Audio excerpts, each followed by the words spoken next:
everyone. Good afternoon, ma'am. I am Liza Joy R. Obuluyan, and I am here to present to you my presentation about myself. So first of all, hello, don't know me? Well, I am here to introduce myself. First, my name is Liza R. Abuluyan, and yung in-include ko lang is yung first name ko lang because I hate my second name. Next is I am 18 years of existing, turning 19 this July 4, next week.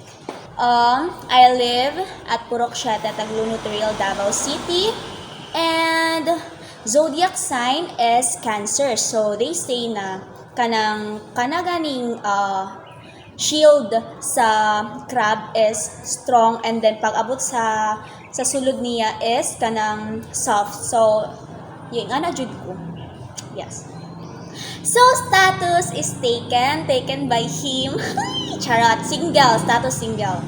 So, first choice is flight attendant, and second choice is criminology. So, sayang kay wala ko na flight attendant kay because I think financial problem, and then layo pud ko yung eskwelahan. So, kung nag-flight attendant man good ko, ang gusto mo jud na ako kay sa UM.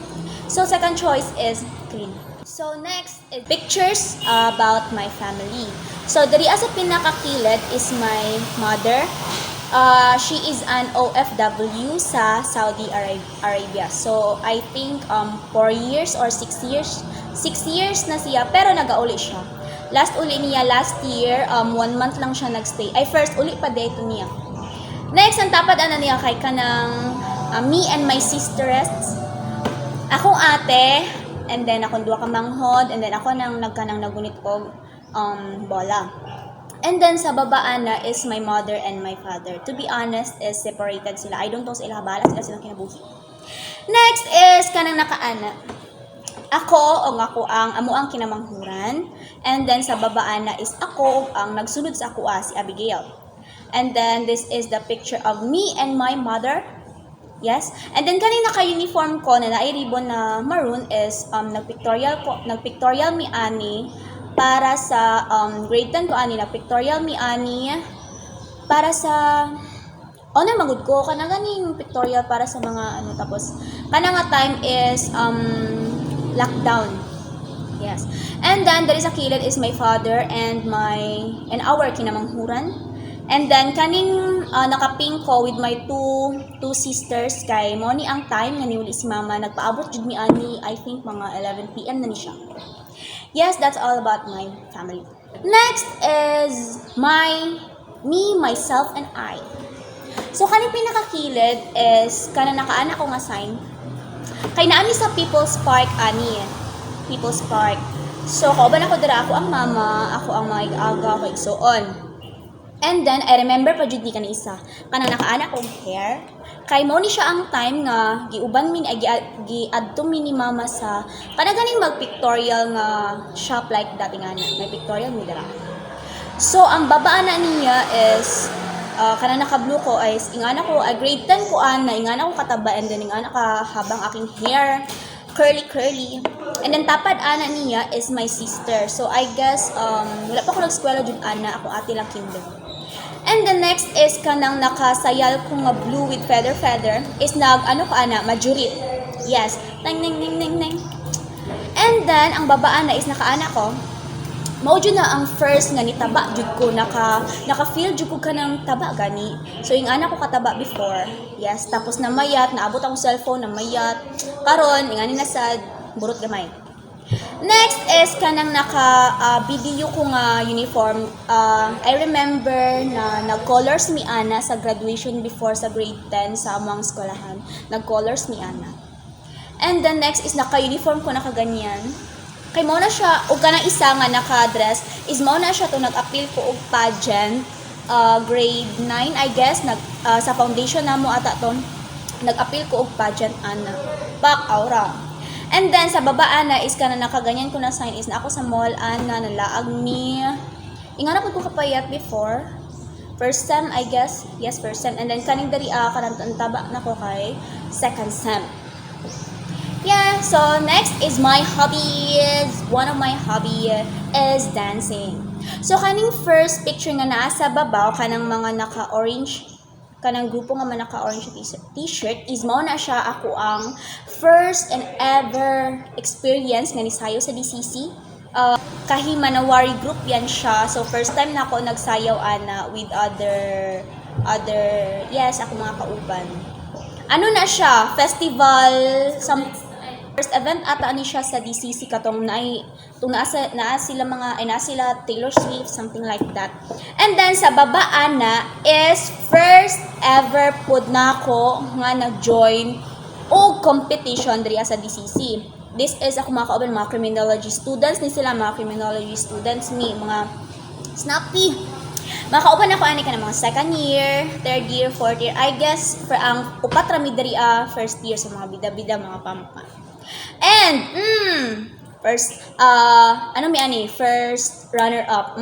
Wala jud mi nag-expect nga ma-first mi kay huy among sayo wala nagkadimao pero first runner up. So kanang nasa babaw is mo na ako ang outfit. So galaw-galaw tayo dyan. Yes. And then ang tapad na niya kanang nakalingkod ko na nga ka-white is mo na siya ang day nga nanayo pud mismo ang barangay. I guess third runner up. To first na sayo, third runner up ni Ana. And then, nasa babaan na is grade 11 ko sa Brokenshire. Grade 11, grade 12, naman siya, foundation day. And then, nag-cheer dance pud ni Ani. Nice kid big outfit, pero pangit ang presentation. And then, kaning sa babaw na po, nga naka-black ko nga nagduko, is mo ni siya katong cream day nga gipasayaw ni siya gipasayaw mi balik ani. And then sa baba kay kauban ako si Ma'am Alexa Organiza amo ang officer, and then ang isa kay si Ma'am Shianalyn, kalimutan ko siyang apelyido, basta kala siya. So that's one of my hobbies. So wala na ko gi-include ang hobbies ako nga magkanta kaya bagay kong tingog, pero hilig ko kanta. And then one of my hobbies po is kana mag-play og guitar tas ibunal bang charot. So next is my partner in crime. Huy, actually na siya diri. Supportive kayo siya. So mo ni siya ang cousin, si Giselle May Manzalomis. So partner in crime jud na kanya siya kay. So kabuang po niya. So first picture nga na diri is naa siya katuning nga time tung nanayong ni katong nag-appeal ko competition diri sa DCC. So naa siya supportive naman na. Next is graduation niya, so nag-ato ko ato sa Crossing Bayabas. Sportive. Second is I think pauli na jud mi ani amot asa mi gikan. Pero naka-ID man mi so siguro sa eskwelahan. Next is kani picture sa overview ba? Sa overview. Wala ko na nang hinana. Overview, laglaag. Makalaag jud ko basta siya akong kauban. Mas asa ko maabot, makalaag ko basta dili jud man ang hit. Next is kanipod. Naa siya ani katong first sem nag-perform sa amo ang final exam sa contemporary which is kanta-kanta bida-bida ang ate. Next is kaning naka-orange me is kauban ako siya sa Kahimanawari. Basta KDT yan siya. Kauban ako siya. Yes, kauban ako siya nagsayaw. And then kaning sa dagat, so gisabay ko niya. Ambot when ni basta gisabay ko niya dagat pero wadyo ko na nang hit. Dapat dili jud man ang hit kay para sultan. Ay. So kauban ko na ko ni siya mag TikTok. Yes, kaning naka-green ko and naka-violet siya is mo ni siya ang time nga I guess New Year. Yes, nag-TikTok mi ani sa balay padulong mig dagat ani. Yes. So next is me na sad. So before cutting my hair nga na siya kataas, I remember Sunday jud na siya kanang pinaabtik na decision nga magpagupit. And then after cutting my hair, ingana ang first cut sa ako ang hair. So pagka dugay-dugay manalain naman siya kay nag-fly away. So that's why boycott, no choice. Next is before, ingani pud ko kapayat, and then after ni burot-burot na. So namo ko gina-take na vitamins, so very effective. So pagpalit mo ginseng guys, kay para mutaba mo. So next is my senior high school pictorial and graduation. So gikan ko sa Brokenshire, so ka schoolmate din ako, sila habungan, sila dulasan, sila pantig. So And then, mao niya mong pictorial.